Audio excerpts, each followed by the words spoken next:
হেই viewers, আসসালামু আলাইকুম। আমি চলে আসছি আজকে আরেকটি নতুন ভিডিও নিয়ে। আজকের ভিডিওটি হচ্ছে আমি চাঁপাইনবাবগঞ্জ ফুড ক্লাবে ইফতারি করতে যাব। আসলে আমি আমার ফ্রেন্ড সার্কেলকে ডেকেছিলাম, আমরা মোট 5টা ফ্রেন্ড সার্কেল।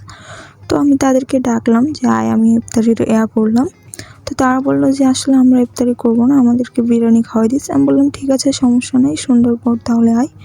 তো আমি যেহেতু আরেকটা ফ্রেন্ডকে ডেকেছিলাম, তো আমি আর আমার আরেকটা ফ্রেন্ড আমরা দুজন মিলে ইফতারি করলাম।